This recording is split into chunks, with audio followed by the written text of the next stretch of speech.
Consequence Podcast Network.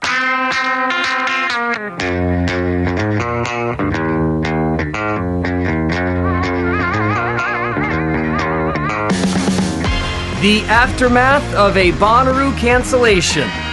What happened, why it happened, and what does the future look like for Bonnaroo post its second cancellation in a year? We dig through all of that in the future of festival season.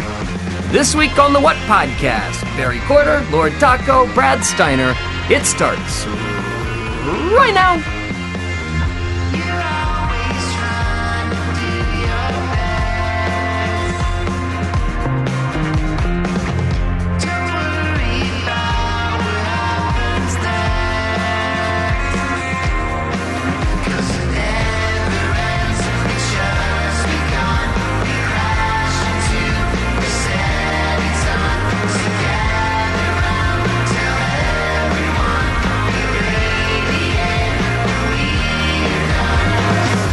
Camp looks a little different this year, doesn't it? A little odd. It's not really Camp Nut Butter, it's more like Barry's basement. Congratulations, we made it through another Bonnaroo year, guys. Can you believe it? We've done more shows about a non-happening event than maybe anyone's ever done in the history of podcasting. This is the longest-running podcast about an event that's been canceled more times. About nothing. Barry Corder, Lord Taco, Brad Steiner, to What Podcast? Which bands this year that matter? We, if you haven't gone back and checked, and Russ, you can tell me where this lives, but we did a super secret live show at the Moxie that exists where right now? Where can we? Right now you can find that on our YouTube channel. Oh, what is that? I don't even know the name of that. YouTube.com/ Haven't heard of the YouTube. Never heard of YouTube? No, what is I that? think it's going to get big. I have good feelings. Yeah. Buy stock now. There's so much to talk about. Let's first review. The reason why I brought up the super secret show that we did is because there was such a bizarre moment in the middle of it where Kevin, who, again, he's Camp Bonnaroo, right? Yep. Okay. Yep. And Kevin just happens to be driving through Manchester. And so what do we ask him to do? But why don't you just see if you can get on the premises. Take a left and see how far you can get. Kudos to you. It was a great thought. A great bit. It was funny. You said, "Where are you?" And he said, "I'm about 5 minutes from the farm." Yeah. And you said, "Why? Go." Yeah, so for the next 20 minutes, we basically watched a man sit in traffic. That was the rest of the show. But he did try to get in. That was pretty funny. The security people there were cool about it. He was cool about it. That was hilarious. Yeah. But it was nice to see the farm from that perspective because we very rarely see it like that. I mean, Sean, who's a radio guy here in town, he stopped by and said, basically, you've lived this close to the farm and you've never driven up to... I've never done it. Some people do this every year just off cycle just to see the place almost naked. The only time I've ever seen that road was 311 because that was the only that's right. Yeah. I've never known where the entrance is. I've never understood where all those people are going. So. No kidding. No, it was interesting to see. Do you think that when they... so they rebuilt the arch this year. It's this digital masterpiece. Do you think it stays forever, or are they packing that up too? I think the framework stays. Does it really? But I could be wrong because those tents is what they're called. Come down. Everything comes down. Except for the what stage?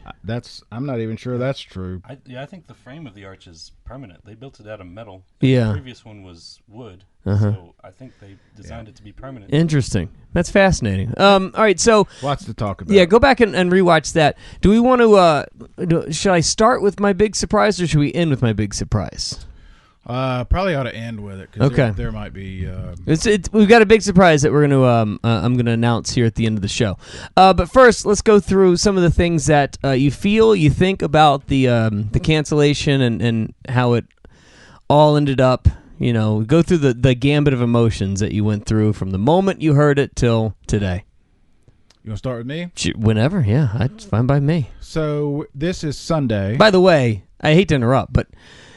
Why are we all wearing the same clothes? I know, I noticed that too. Is there an outfit? Did we have some sort of... I thought y'all sent an email and said... Black shirt quota that we had to get to? I know.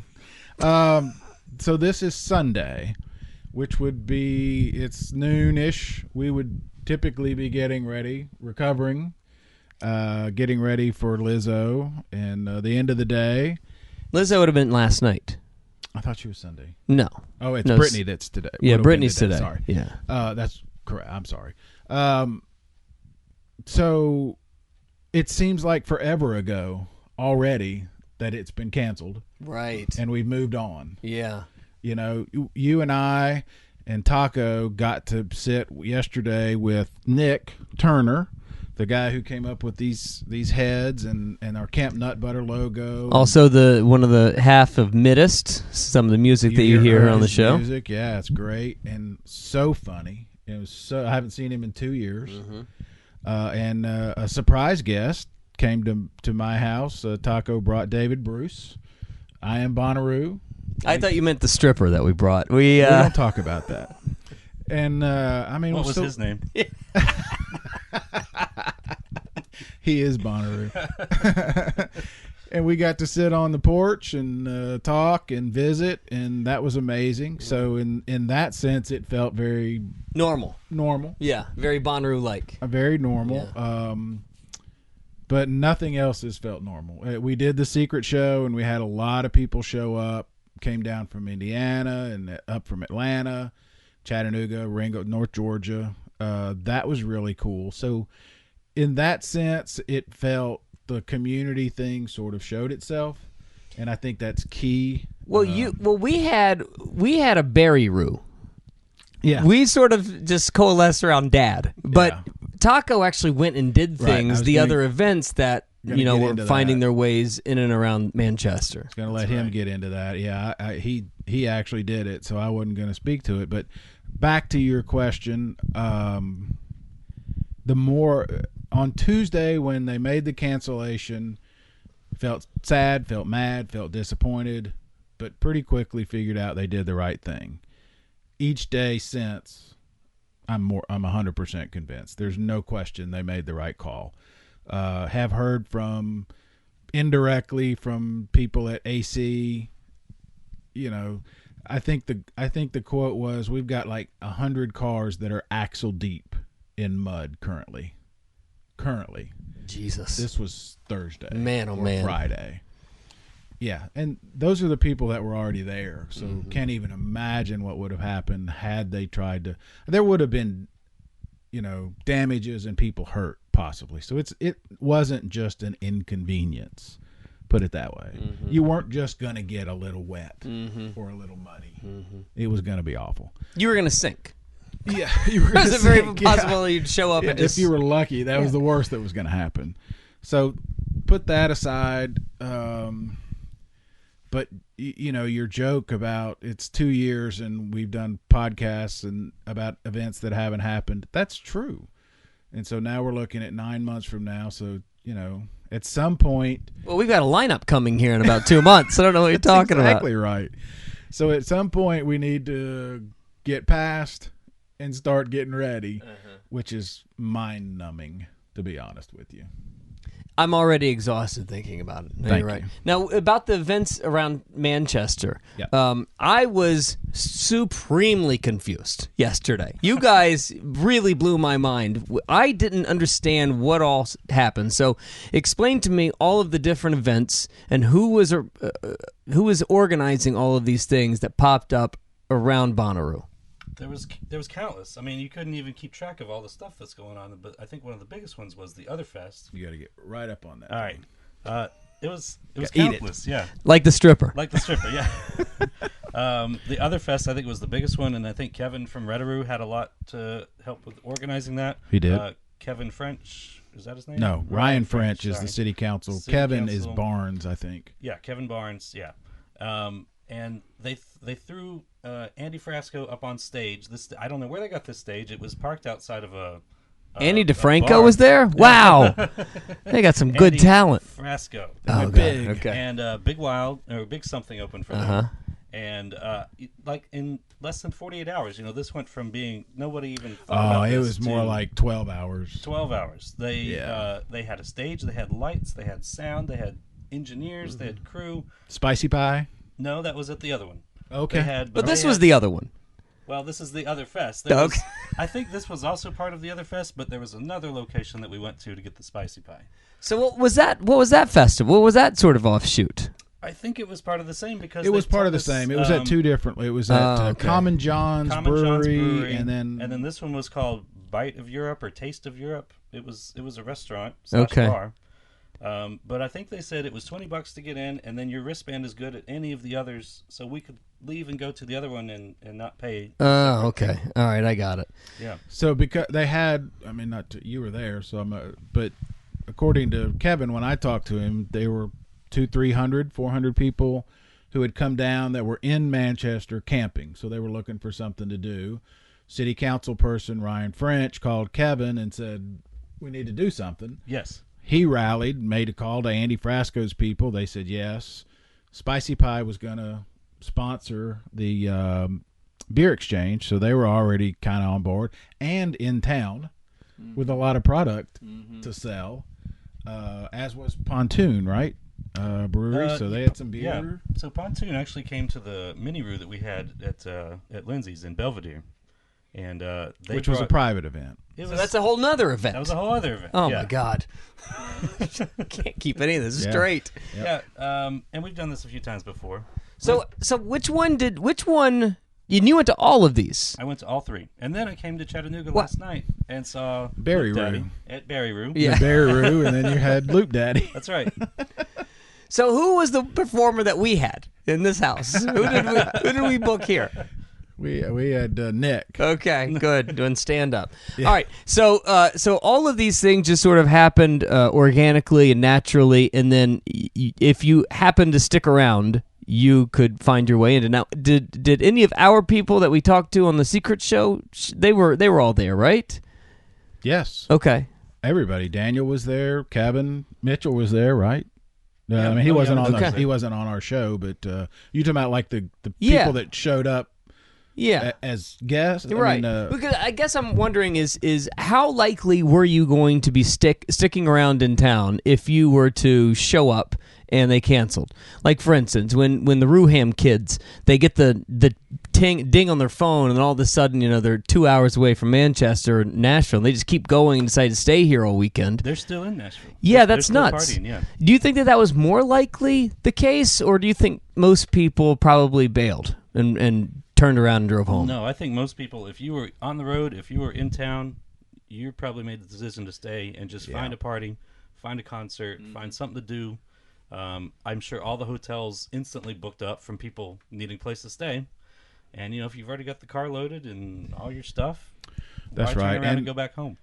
Even at our secret thing, you remember the three people from Indiana and Clay Wilhoit, who is a longtime Patreon. They were all excited because they were going to go see My Morning Jacket on Friday. And then the news came down. Bad news. So My Morning Jacket and Brittany Howard are going to do a show in Nashville, right? Was it a Nashville show or an Atlanta show? Atlanta, I think. Okay, yeah.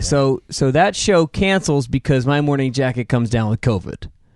Someone in their travel group. Okay. They were very clear. It wasn't a band member, not a crew. It was someone in their travel group. So that would have been a big knock to your festival plans if all of a sudden My Morning Jacket would have canceled. They wouldn't have been a Bonnaroo. So there'd been a 3-hour. Now it would have loosened you up to go to Goose, right? Wasn't Goose the same time, or Krungbin? Wasn't Krungbin? Goose was a big conflict with Goose My was the Morning big one. Yeah. Krungbin was before. Okay.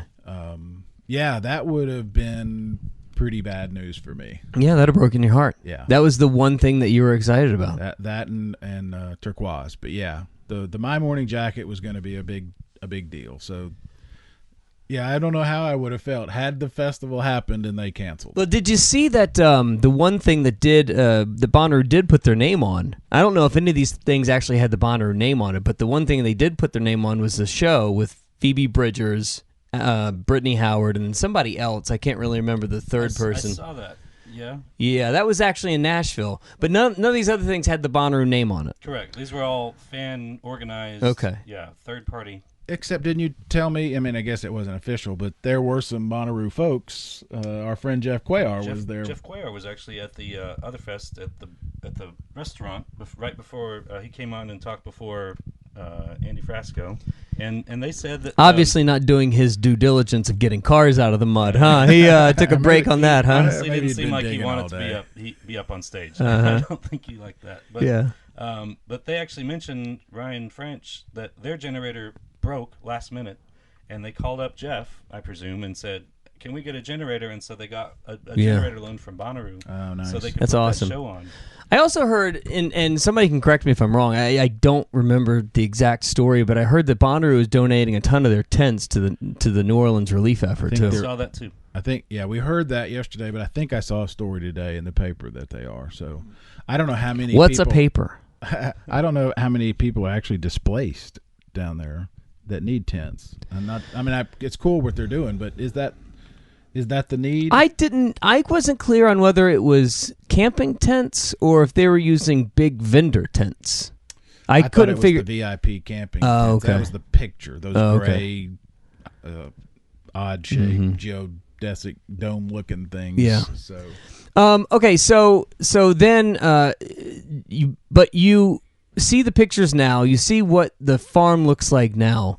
The original reaction, and we said this on the Secret Show, or at least my initial reaction was when I first heard this, I was just immediately relieved.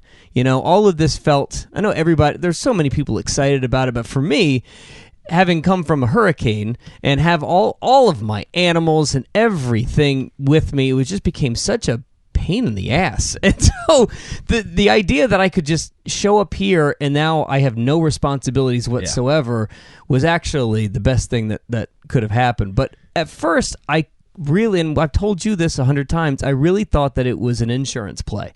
Like they finally got the opportunity. They can't use COVID as a way to get the insurance policy anymore, but they can have an act of God and a hurricane that wipes through, especially after you see what Ida did in the Northeast after the terrible news of what's happened in New York and New Jersey. But then the picture started coming out. So just my initial reaction was, man, they got lucky. Yeah. They got to get out of this and get their money back. Because I really do think, and I'm not putting words in anybody's mouth, but something makes me feel like half of them didn't want to do this anyway. That as a collective, there was 1 foot in and 1 foot out. I think that's you and I've been talking along those lines for a year. That's how I felt. And it's that was a COVID thing. There's definitely that sense because of COVID.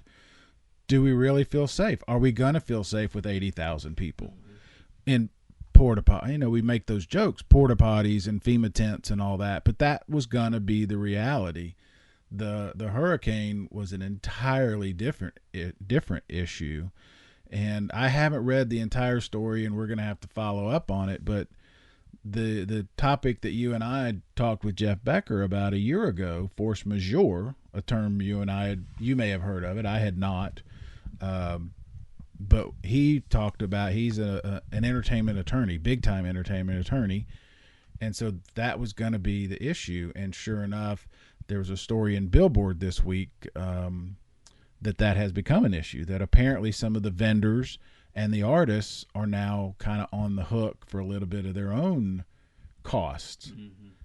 Now, that's all the details I know because I wasn't able to read the entire story. Are you telling me there was a paywall? Can you believe that? What kind of publication would put a paywall in front of quality content? It's like they don't want people to read the story. That's weird. Huh.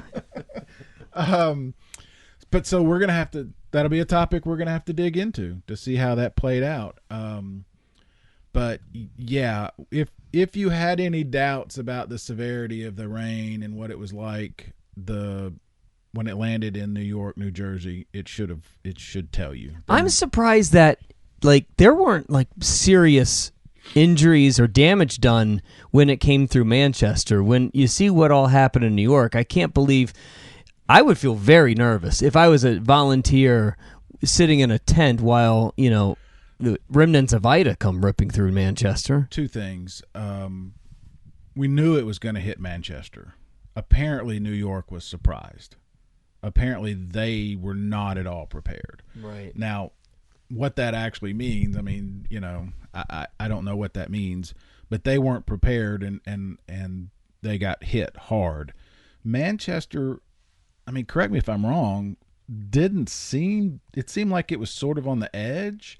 There was a lot of talk, it's not rained that hard and it's not been that bad. Really, it just dumped a lot of rain on us. Until and it did after. The same thing here in Well, we saw it here. Georgia, yeah. We had some wind and some trees down here. Yeah. But, I mean, Manchester felt like it wasn't getting it as bad until it was all said and done. Well, see, that's what I was trying to see. Yeah, I mean, once I saw the pictures, then I said, "Oh my God, that's not good. This was not an insurance play. This was legitimately. I don't even know how you get cars in. If they couldn't get the volunteers that were in that I said were axle deep, that was Thursday. Yeah, and they're still there. Well, I think they're out now. I think they came in and got them, from what I understand, but they. It's probably dried up enough by now that they can start getting them out. Mm-hmm. So, well, I told this story. So my first Bonnaroo was 2003, and I'll never forget it because this torrential downpour happened, and it was one of the hardest rainstorms I can remember. And we had such a bad couple of days, me and my buddy, and we just wanted out. We had to get out, and we were out in GA and 20 feet. No more than 100 feet away from the exit. And we thought that we had we were so excited. Get me the hell out of here. I'm tired of being rained on. I'm tired of being covered in mud. We finally get to the promised land, and the SUV gets stuck directly in mud.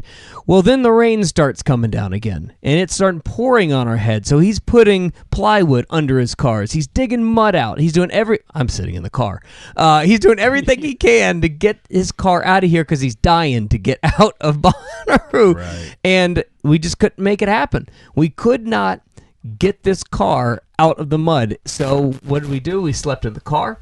And we woke up to a kid who was no more than 14, 15 years old on a four-wheeler dragging people out of the mud for $50 a pop. I mean, it was all the money we had in our pocket. And dude to this day, we call him dude to this day would say it's the best $50 he's ever spent in his life because there was no way getting out of there. Yeah. No possible way. That's right. Yeah, I've told the story. I guess it was 2008. It rained, I think it was Wednesday, so we got there Thursday, and they'd rearranged everything. They built a bridge, I think, that year, and you were going to camp, parallel and perpendicular, and they said, put you over here because it's high ground type of, and there was a little rivulet of water about that wide that went from one side Didn't he play at the Signal last night? Yeah, wasn't that a marked rivulet? Yeah. From one side of the cars to the other, right? They put you, door to door, so there's not a lot of space between. And after a couple of hours of people just constantly walking through that, it went from that wide to, 10 feet wide and stretched from car to car. Mm-hmm. You couldn't walk through it, That's the image that I kept having in my head on Tuesday of 80,000 people in that mud and water, I mean, you remember the year before they built the bridge that gets you from the What to the rest of Bonnaroo. I mean, that perennially flooded all the time. If it rained, that became a mud pit for 30, 40 yards. And year after year after year, all they would do is throw hay down. They would throw a couple of pieces of plywood. Cardboard, yeah. And then it rained on a Tuesday, and they said, oh, no. Let's build a bridge now. And then the next day, they built the bridge, and they had it ready by Thursday when Bonnaroo opened. Yeah. There are ways around small pockets of water and mud, but there's no way around, 10,000 cars basically sinking for 4 days. I said this on Thursday during our show, and if you heard that, sorry for me repeating, but my boss, when I filed my story, said, kind of jokingly, I thought mud and rain was part of festivals like Woodstock, ha. And I said, is that a strain of weed? I said, because I don't want anything to do with mud and rain. Yeah. It's the worst possible thing at Bonnaroo for me.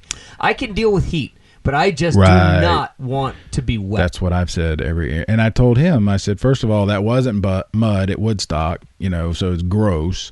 And secondly, it's one thing if you're there and it happens, then you kind of roll with it, But to go, and the fact is, the turnpikes, the entries were flooded. So we weren't even going to be able to get in. Yeah. It was going to be horrible. Look, the panic that ensues when you see rain move your way on the forecast, and you're wherever you are, and you've got to hightail it back to camp to sort of batten down and tarp up what you decided to not tarp up because you didn't know rain was coming Right. through. That is the worst feeling of my entire weekend. I hate it. Yeah. I absolutely hate it. Plus, I'm not organized enough, and I don't put together a good enough campsite that's going to be rainproof anyway. And, I sort of half-ass it and hope that Barry fixes it later. But It's more about the shade. Well, Sean Stewart was there the other day, and we were laughing about the last Bonnaroo when that lightning hit. Now, there wasn't lightning as part of this storm.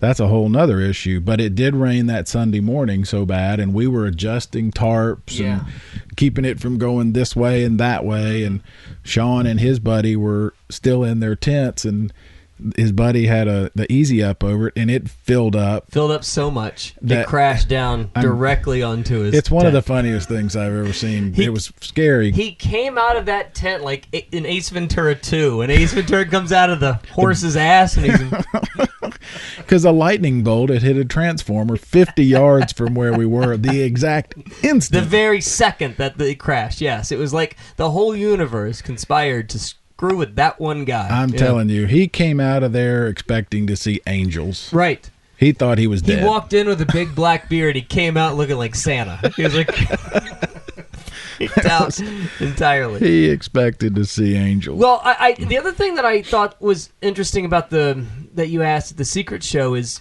and I brought it up a second ago. I mean, we're into lineup rumor season. I know. I mean, the rumors are going to start filling up. I really want to try and get our booking agent friends back, because it's one thing that when we asked them, how do you book inside of a pandemic? Well, they're having to do it again. How do they book something that's going to happen in June when they need to do it like right now? Right. Yeah, and do they scrap everything from 2020, 2021 and Start start all over? over? Or do they try to bring over what they can?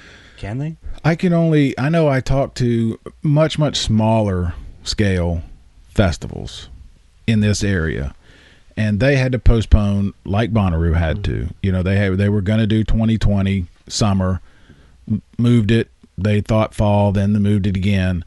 And the one thing that they said that sort of stuck out to me is you can only ask bands to sort of hang on maybe once.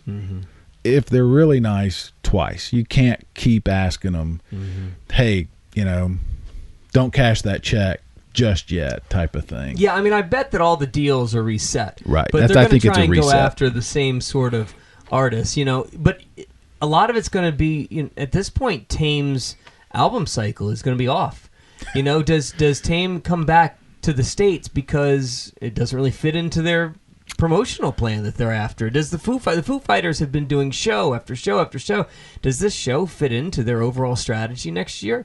Those things are going to be completely reset because we've talked to the booking agents before, we've talked to managers before. It might just not fit for what they want to accomplish for the rest of the year. Yeah. I'm almost ready for something new. I would almost rather just start with a whole new lineup and just start fresh. But that's because we already did your show for the picks. Yeah. So we need another episode or two. Well, and everyone gotta you get new picked picks. canceled, so Yeah.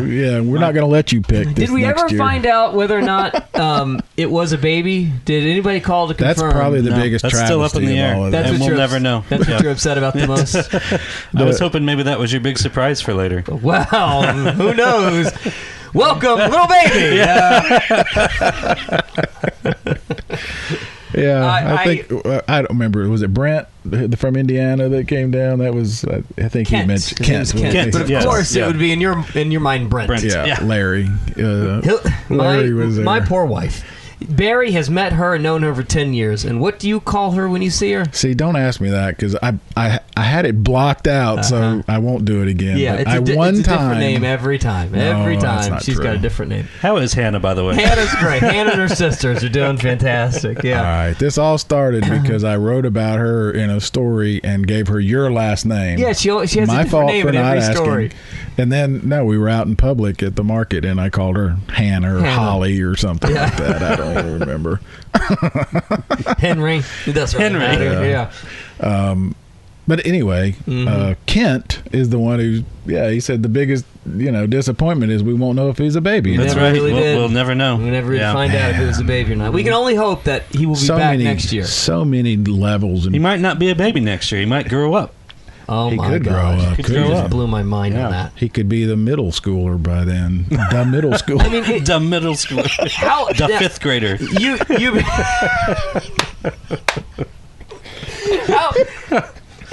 as a baby identifying expert, when do you think the cutoff is baby, not a baby? I don't have scientific You just know. reasoning. It's just kind of like it's just up in pornography. here. Yeah. You know it when you see I know it when I see it. Interesting. So a year may not change it. He may still be a baby in a year. I'll know it when I see it. Okay. Yeah, I'll check it out. All right. Little middle schooler. Any other thoughts about the Bonnaroo, the way they handle it, the whole season in general? Do you feel like for instance, next week is your local festival. Moon River. Railbird happened 2 weeks ago. Everything in New Orleans is canceled. It really, there is no rhyme or reason for when something goes on, doesn't go on, how well it's done. There's some of the stories out of Railbird where, the first day the lines for water and bathrooms were just atrocious, and they had to on the fly, mend those fences and fix some things on, Right. for the second and third day. Yeah. How do you feel about next weekend? There's two parts to your question. How do I think it went? For whatever reason, and we've said this before, and so we're not breaking ground. It's been hard getting information out of the Live Nation folks, the people running it, people that we've had good relationships for many, many years. I don't think we've done anything to cause that, and I don't think they personally are trying. I think it's come from higher up, from corporate, and the uncertainty. I guess I'm giving them a pass on that, but it's been tough getting information, not just for us, but for fans. So there's been a huge level. Yeah, if you think that there's been a lack of communication on the regular attendees part, if you've had, it's everywhere. It's everywhere, and It's not just social media. it is, and it has been one of the more frustrating parts of this entire year. Yeah. Even before, when the first go around, like the first lineup that came out, everything was fine, and then COVID changed the entire communicative structure, it feels like. And I don't want that to sound like first world problems, like, oh, they need to answer my phone call when I call type of thing. That's not what I mean. Right, but you see the mixed messages even in social media. Correct. The fact that some people can't get clear parking answers, that have ticketing problems that seem to Right. go unanswered for days and days and days. Right. So then part two of that is, how do I feel about our festival? I felt great about it 2-3 weeks ago because I was getting a lot of communication, and then this last week I've asked for information and nothing. And then Yola canceled because of COVID.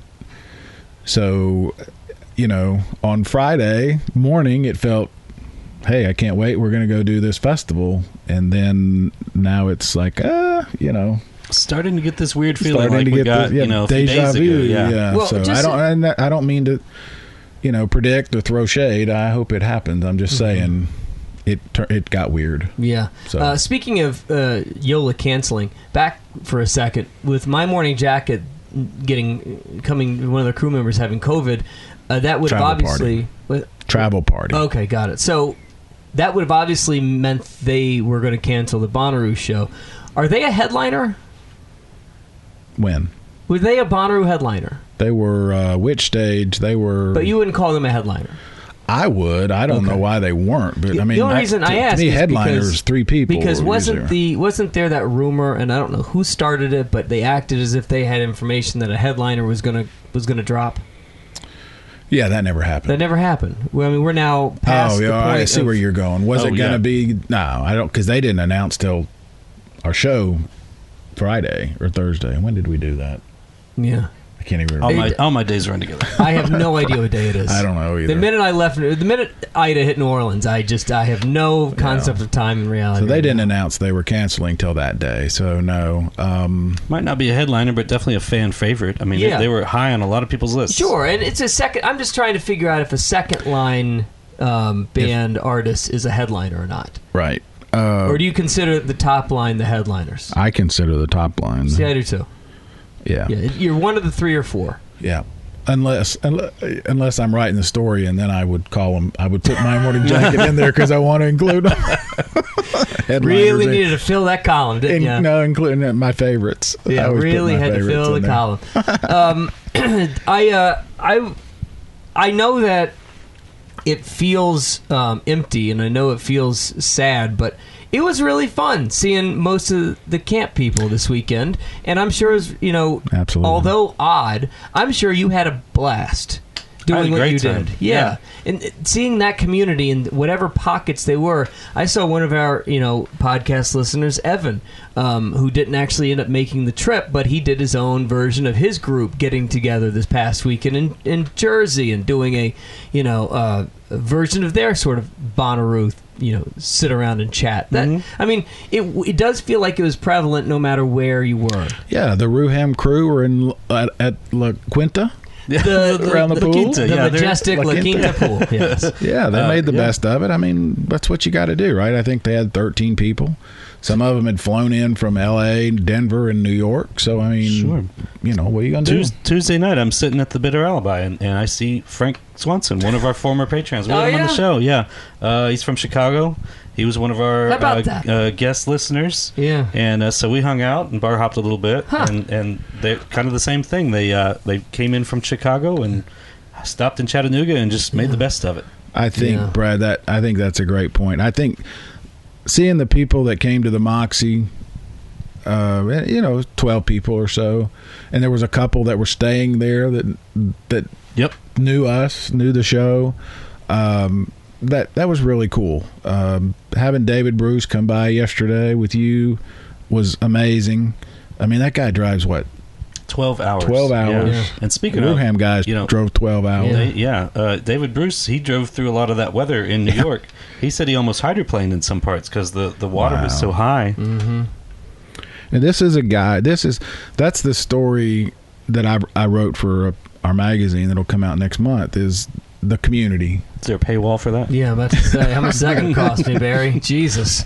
Yeah. Baby needs new shoes, guys. Come on. But the community part of it is you both have done it. You've had people who don't go look at you like you're crazy when you tell them that you camp every year at Bonnaroo. They say, you sleep in a tent? And they don't understand. On purpose? Yeah, on purpose. They don't understand the community and the passion that people, like us have. It's the truth. We've done this thing every week this year about an event that hasn't happened in 2 years. Yeah. I mean, think about that. I've been to more of these secret mini-roos than I have actual Bonnaroos. Yeah. So it's very awkward.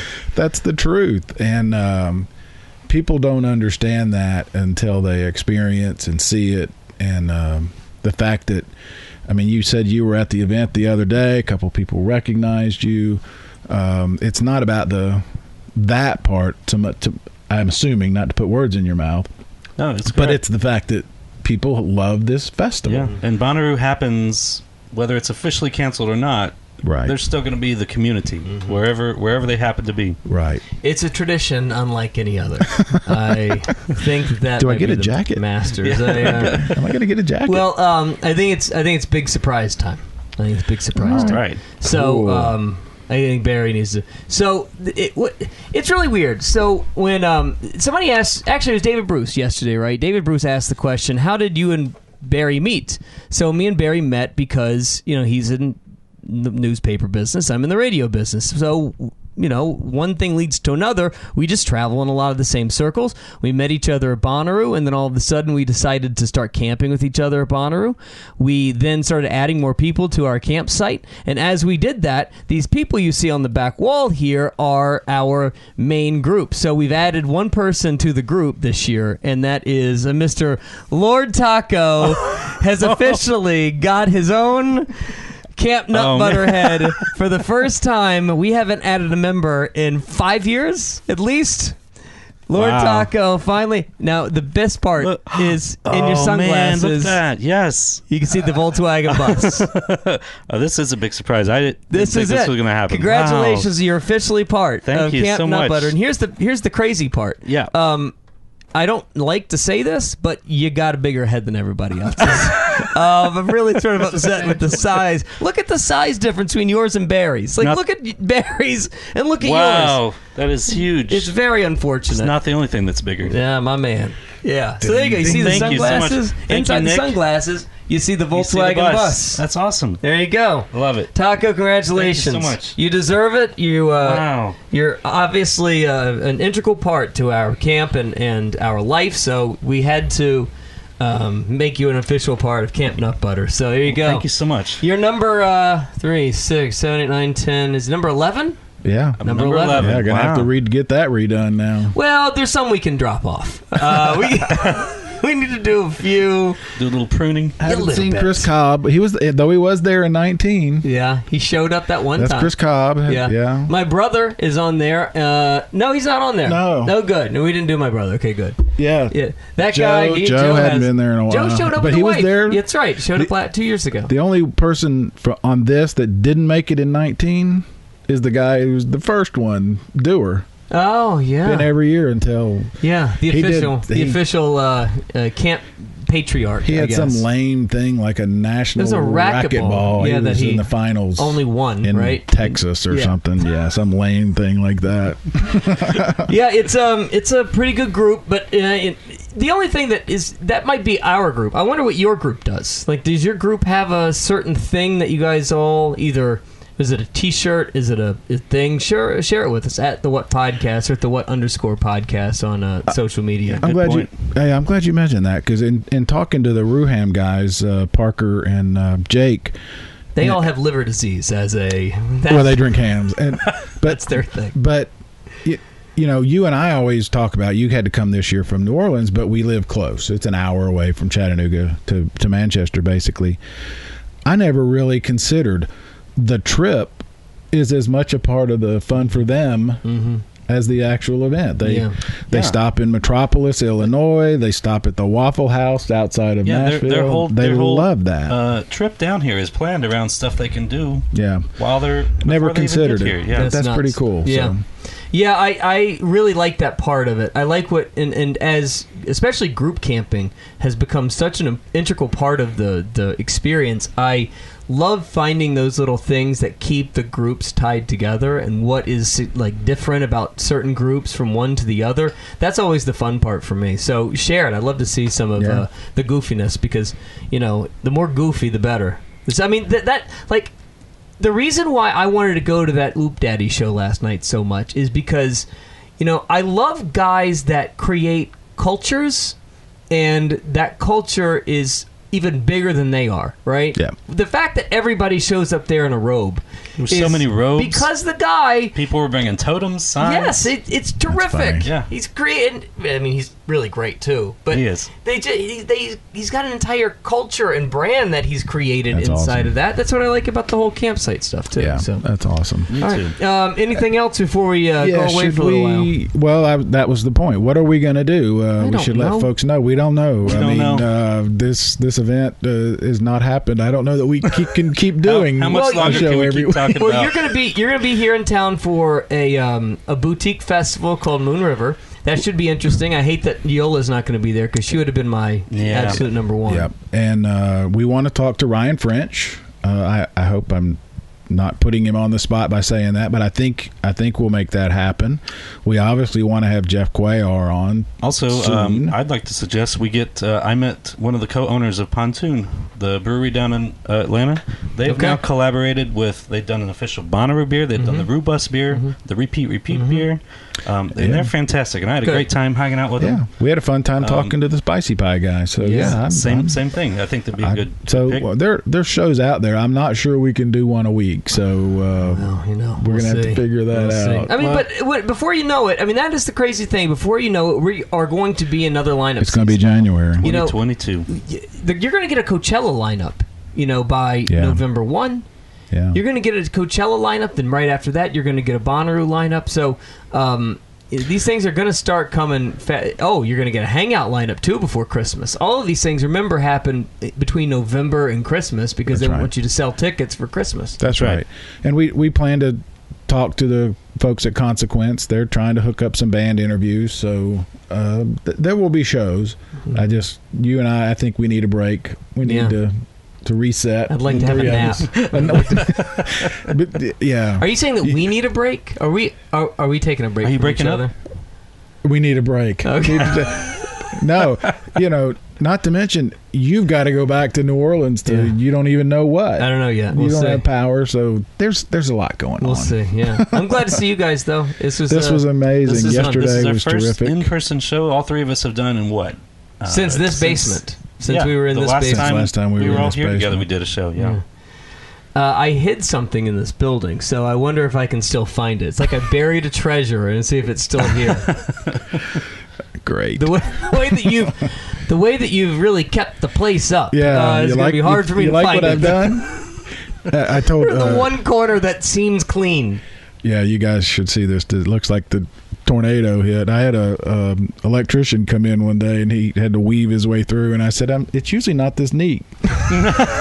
You came on a good day. It took his breath away. Yeah. All right. That's Barry. It's Lord Taco. I'm Brad. So what podcast? And thank you for this big surprise. Yeah, I'm very excited. It's the best head I've ever received. Thank you very much. All right. Appreciate Love it. you. Bye. Okay. Yeah.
Consequence Podcast Network.